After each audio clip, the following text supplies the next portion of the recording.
আসসালামু আলাইকুম। আশা করি সবাই ভালো আছেন। এই তো আমি আপনাদের জন্য আজকে আর একটা রেসিপি শেয়ার করছি। এটা হচ্ছে দেশি মুরগি দিয়ে আলুর ঝোল। আসুন রেসিপিটি শুরু করি।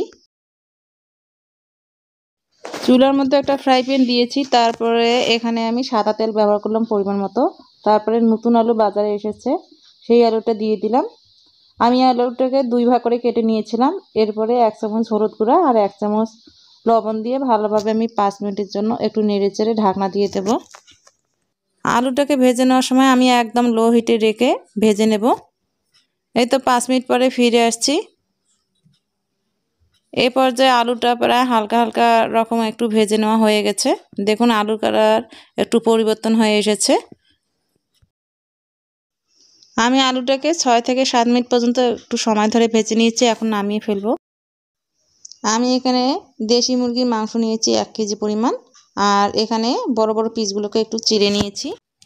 মুরগির মাংস রান্না করতে যে যে মশলা লাগতেছে: জয়ফল, জয়ত্রী, লং, কয়েকটি ছোট এলাচ, একটা বড় এলাচ, কয়েকটি শুকনো মরিচ এবং দারচিনি, 2 চামচ জিরা, 2 চামচ রাঁধুনি, 2 চামচ মৌরি, গোটা ধনে, কালো গোলমরিচ এবং সাদা গোলমরিচ নিয়েছি।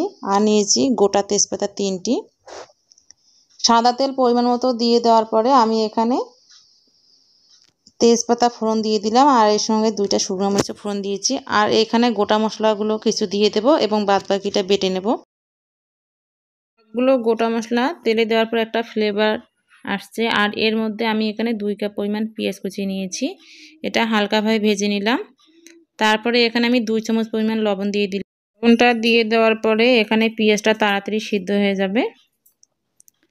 এরপরে আমি আবারও ভেজে নেওয়ার পরে আমি এখানে 2 চামচ পরিমাণ শুকনো মরিচ এই শুকনো মরিচ বাটাটা দিয়ে দেওয়ার পরে কালারটা একটু ভালো আসবে।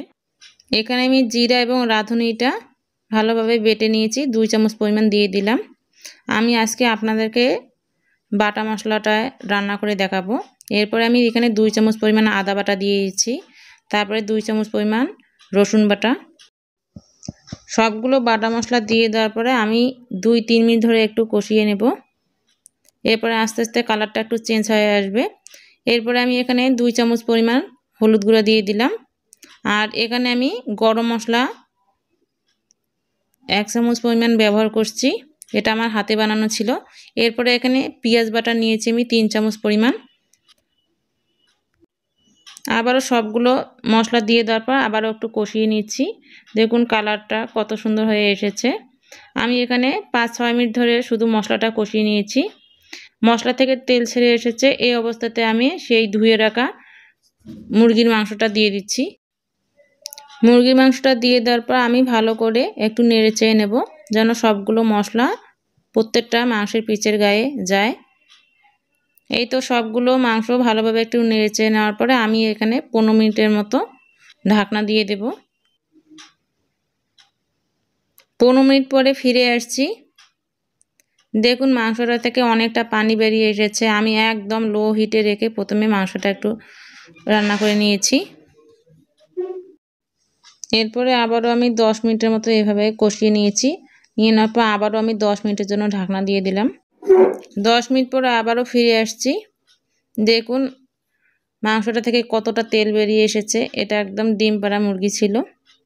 আবারও মাংসটা ভালোভাবে একটু কষিয়ে নিচ্ছি। আমার চ্যানেলে চিকেন কষার রেসিপিটি দেওয়া আছে, চাইলে দেখে নিতে পারেন। এই তো আবারও মাংসটা একটু কষিয়ে নেওয়ার পরে আবারও 5 মিনিটের জন্য ঢাকনা দিয়ে দিলাম। 5 মিনিট পরে ফিরে আসছি। মাংস রান্না তো প্রায় আমার শেষের দিকে। মাংসটা একদম লো হিটে রেখে বারবার রান্না করতেছি, এতে মাংসটা অনেকটা সিদ্ধ হয়ে এসেছে। আবারও একটু কষিয়ে নিচ্ছি। কালারটা দেখে বুঝতে পারতেছেন কতটা টেস্ট হয়েছে। এখন আমি ঝোলের জন্য 2 কাপ পরিমাণ গরম পানি অ্যাড করে দিলাম। আপনারা কিছুতেই ঠান্ডা পানি ব্যবহার করতে যাবেন না, এতে মাংসের স্বাদ নষ্ট হয়ে আসবে।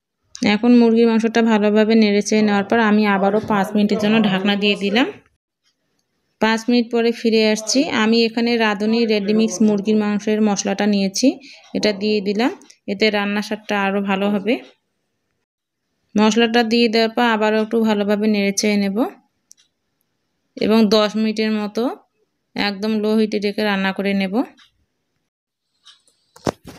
মুরগির মাংস তো সিদ্ধ হয়ে গেছে। এই পর্যায়ে আমি সেই ভেজে রাখা আলুগুলো দিয়ে আবারও ভালোভাবে 3-4 মিনিট ধরে কষিয়ে নেব। মাংস এবং আলু ভালোভাবে কষিয়ে নেওয়ার পরে আমি আবারও 5 মিনিটের জন্য ঢাকনা দিয়ে দিলাম। এই তো 5 মিনিট পরে ফিরে আসছি। এই পর্যায়ে আমি আবারও ভালোভাবে মাংস এবং আলু দুটোই ভালোভাবে কষিয়ে নিচ্ছি। আমি এখানে প্রায় 7 থেকে 8 মিনিট পর্যন্ত সময় ধরে ঢাকনা ছাড়াই কষিয়ে নেব, এতে টেস্টটা ভালো আসবে। ভালোভাবে কষিয়ে নেওয়ার পর আমি এখানে 2 কাপ পরিমাণ গরম পানি অ্যাড করে দিলাম। যেহেতু একটু ঝোল রাখবো, আবারও একটু নেড়েচেড়ে নিচ্ছি। আমি এখন অন্য পাতিলে মাংস বা আলু দুটাই ট্রান্সফার করে দেব। এই তো আর একটা পাতিলে দিয়ে দেওয়ার পর আবারও 3-4 মিনিট ধরে একটু নেড়েচেড়ে নেব। মাংস রান্না প্রায় আমার শেষের দিকে। এই পুরো মাংস রান্না করতে প্রায় 25 থেকে 30 মিনিট পর্যন্ত সময় লাগছে। এখন আমি আপনাদের নামিয়ে পরিবেশন করে দেখাবো কীরকম হয়েছে। রান্নাটি আপনাদের কেমন লাগলো অবশ্যই কমেন্ট এবং শেয়ার করবেন। পাশে রাখা বেল আইকনটি ক্লিক করবেন, অবশ্যই সাবস্ক্রাইব করবেন। এতক্ষণ পুরো ভিডিওটি দেখার জন্য সকলকে ধন্যবাদ। আল্লাহ হাফেজ।